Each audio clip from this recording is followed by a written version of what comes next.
Dolores is an icon. She's a civil rights hero. She's the first general that I followed into war. She's not afraid to speak truth to power. Dolores Huerta, who is an old friend of mine. The FBI knew how dangerous Dolores was. Dolores came up with the slogan, Si se puede. Yes, we can. You were a young girl growing up in America in the 40s. You must have had a dream. After I had seen the miserable conditions of farm workers, Cesar Chavez said, we have to organize a union. You had this ambience all around you that you could really change the world. It was beyond question the largest gathering on behalf of farm workers in California history. I wish they'd all go back to where they came from. We had no labor troubles. She wasn't asking for permission. She just did what needed to be done. She has such a firm belief in what she's doing. We've never given up. That she infects you with it. Dolores Huerta. 90,000 people were poisoned in the fields of the United States of America. The farm workers founded the whole idea of environmental justice. Men were threatened by her power. She's a very volatile individual. She's an insult. People wanted to see her in a more traditional role. I left a couple of my children behind. That's part of the sacrifice that we made and that we had to make. And it still pains me when I think about it. People in power have no idea of the true heroes of this country. I would not have been able to see what's hidden in the fields of our country without Dolores. We're knee-deep in sexism when it comes to why she isn't studied and why people don't know her. Latina girls need to see statues of you. We really got to set the record straight. I mean, women cannot be written out of history. Down with violence! Abajo! Down with racism! Abajo! Down with sexism! Abajo!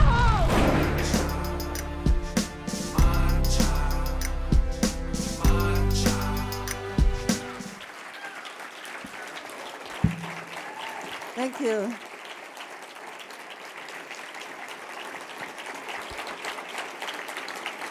Thank you very much. Thank you. And I want to thank all of you for being here this morning. I think my topic was about California. And I think I think first of all of us are really grateful that we live in California, right? And we're grateful, I think, to our Governor, Jerry Brown, to our state legislature for all of the great things that they are doing. Again, they just passed, as Julie said, SB 54. So many of the things that I'm going to talk about. But I also want to mention one other thing, too, that sometimes we kind of forget, and that our state is in the forefront of supporting our LGBT community, especially our transgender members of our great state of California. And of course, we know that Javier Becerra has just sued Trump, about building the wall because they don't want to do the environmental studies, et cetera. And, some people are saying if they want to build that wall, they should use the map of 1848. And then that wall would begin in Oregon.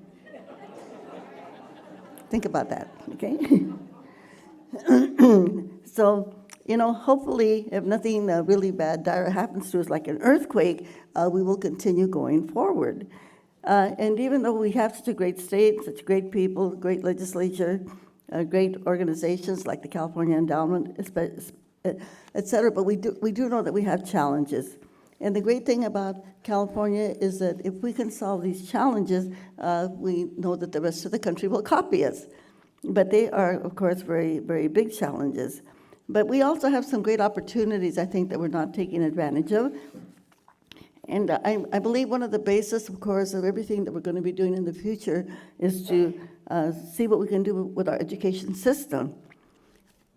Again, thanks to our governor and the legislature, they passed a law in California, or maybe it was a procedure, I don't know, where every one of our school districts received their money directly from the state, which is great. But as part of them getting that money directly from the state, they had a requirement. And the requirement was that they had to take recommendations from communities, from the parents and the students and the people that live in the school district areas. Unfortunately, a lot of people don't know that this has happened.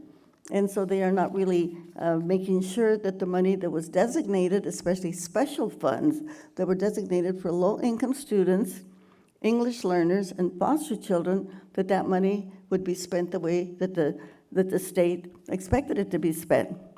And so that is one of the issues that my foundation, the Dolores Huerta Foundation, is working on. And we are now active in 9 different communities in different school districts, and we are organizing the parents to be able to take on these issues. And it's amazing because when we get our parents, and even though they don't speak English, and they go to the school district, they demand to see the budgets. We want to see what your budget looks like. They have the budgets translated into Spanish, and then they were able to go through the budgets to make sure that the money is spent appropriately. Needless to say, most of the times it isn't. But then the parents are able to challenge this to make sure that it happens. And I think that the education issue is so, so crucial, especially now when we talk about all of the isms that we have, especially the racism, the misogyny, the bigotry that is going on in our society. And I think it's just going to be really urgent that somehow we take over our school boards. So I'm going to ask all of you here in the audience, if you don't have school board members, would you please think of running for the school board? And one of the things that we have to do to be able to get rid of this ugly racism, now that it has reared its ugly orange head,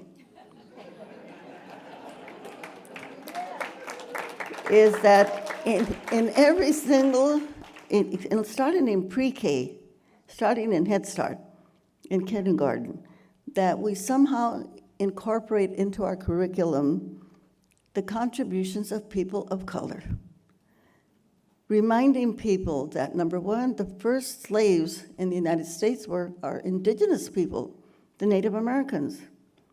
Then it was the people from Africa, the slaves, that built the White House and the Congress and many of the federal buildings that we see in Washington, D.C. today.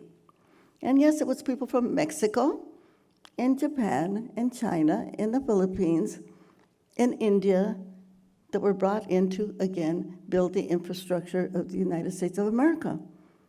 And if our school children of color do not learn this, they are not given the dignity that they deserve for the fact that their people built this country. And our Anglo children, they don't know.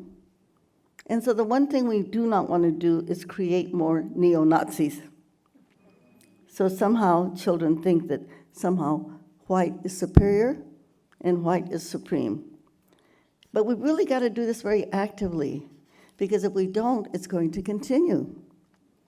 And that means that every organization, every public organization, every private organization has got to make a really strong campaign, do it very, very overtly, that we've got to end racism. And one thing I love to say, and I wish we could include this in all of our books, is that we have to remind people that we are only one human race. We are Homo sapiens. And our human race came from where? Africa. What does that mean? That means that we are all Africans of different shades and colors. And so we can say to David Duke and the KKK, all those people on the alt-right, get over it, you're Africans, okay? Just get over it.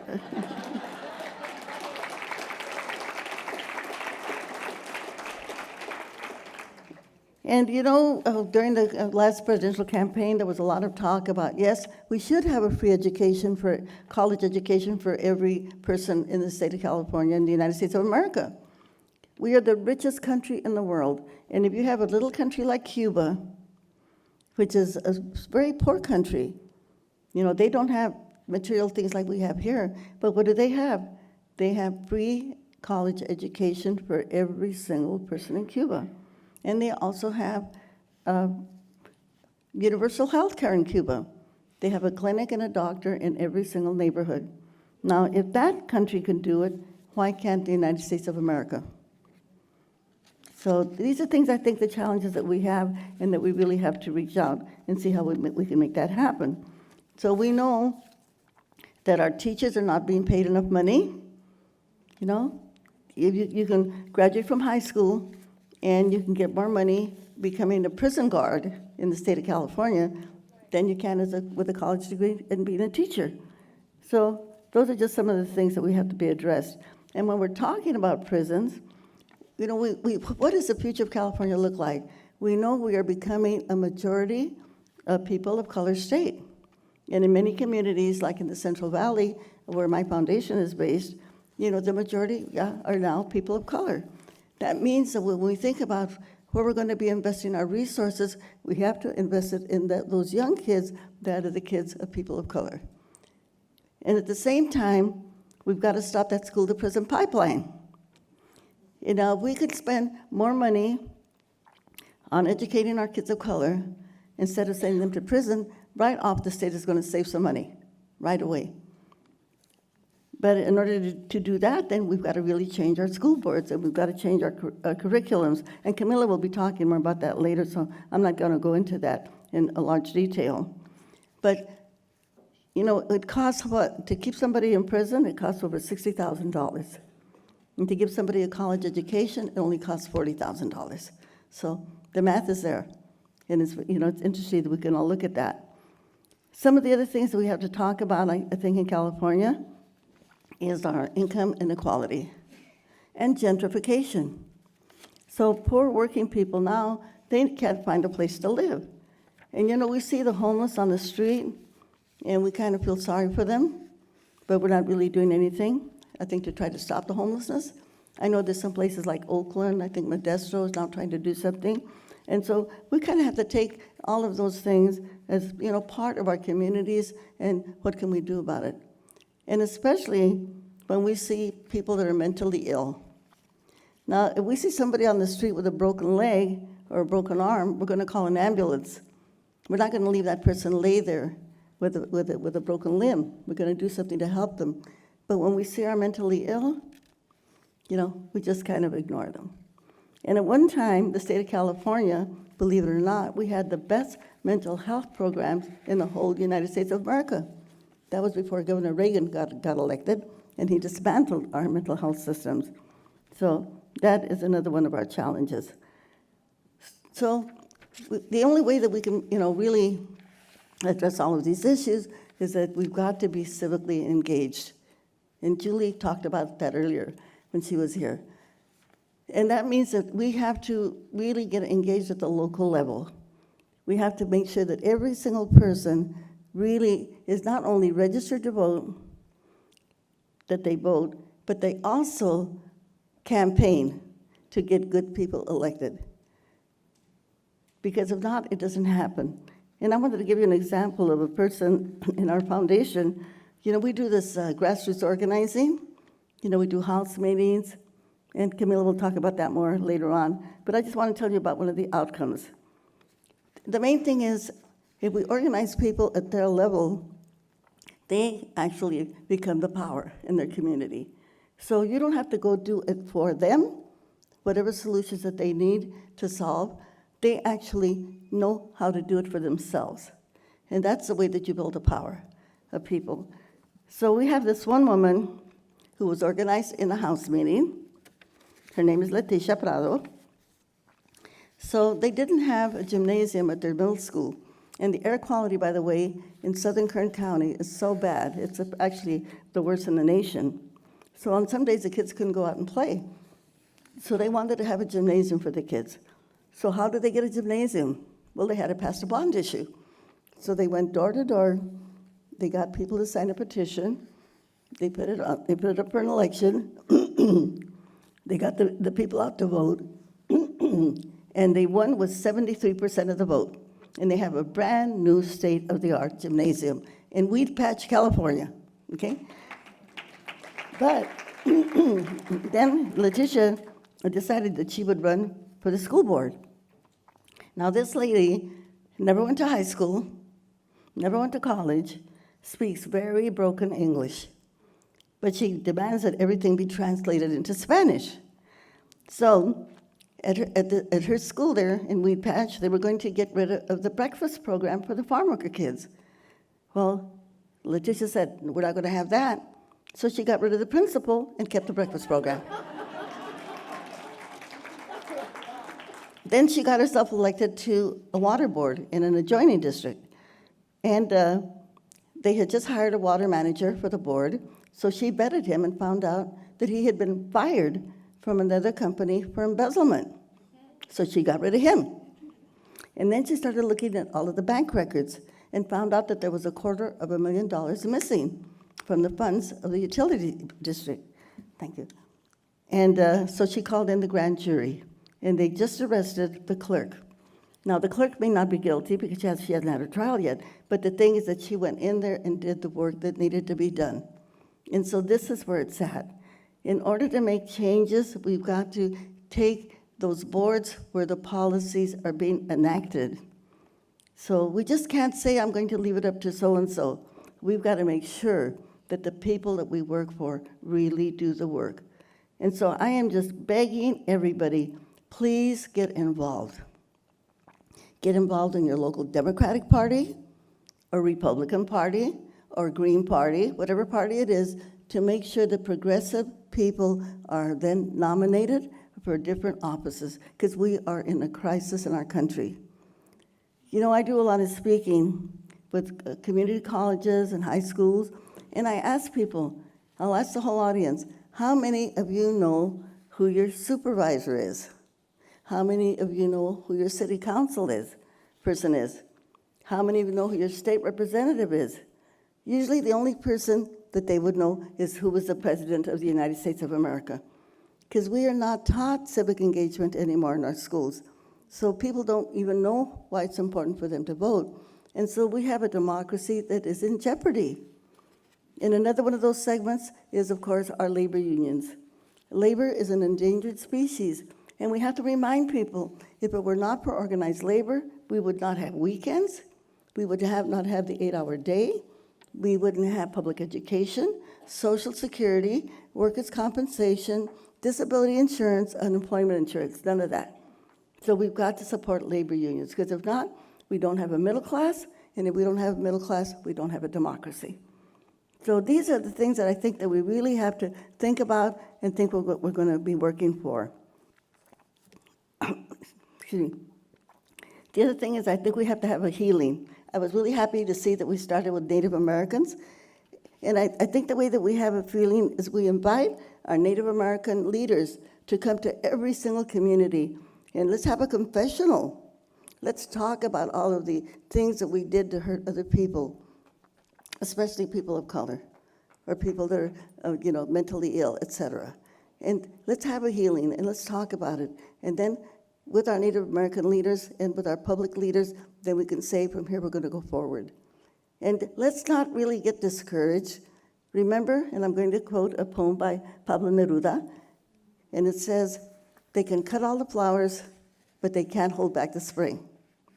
They can cut all the flowers, but they can't hold back the spring. And we do have something really positive that we can do. We're going to have something on the ballot next year. It's going to be a proposition to close the loopholes on our big corporations, like Disney, Chevron, etc. Because you know what? They are not paying their fair share of taxes. So we need the money to be able to solve the issues that I just mentioned. And so we're going to ask all of you to please get involved, get it out there to your communities. We're going to have to do a lot of work to make sure that people vote for it, and that'll be in 2018. And also, in 2018, we can build our own wall of resistance in the U.S. Congress by making sure that we get good people elected to the U.S. Congress that will resist any of the terrible negative things that might be coming out of the White House, okay? So just two quick things, okay? One of them, here's a little leaflet. We'll put this on your table, and or you may have it, I don't know. But anyway, it's a film about the documentary that's going to be in Sacramento in the next couple of days, and we hope you will come and see it, because there's a lot of good lessons, I think, that we can learn from that. And then I'm going to ask you all a question. And remember this, like the Panthers said, the Black Panthers, if you're not part of the solution, you're part of the problem. That means that everybody has to get involved. Nobody can take time out right now. Our country is in a crisis, okay? So I'm going to ask you a question, and I know you have the answer. And it's a really simple question. I'm just going to ask you, who's got the power? And I want you to say, we've got the power. And when I say what kind of power, I want you to say people power.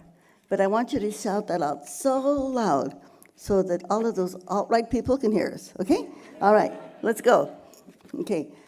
Who's got the power? We got power. What kind of power? People power. Okay, a little bit louder. A little bit louder. Oh, that was pretty good, though. Okay, let's go.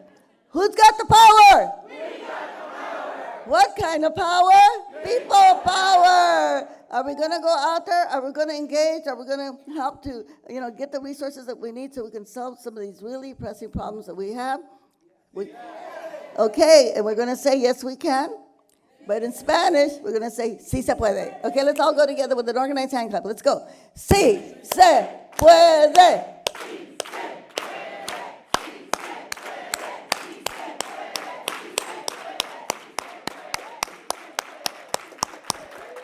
Muchas gracias. Muchas gracias. Thank you very much.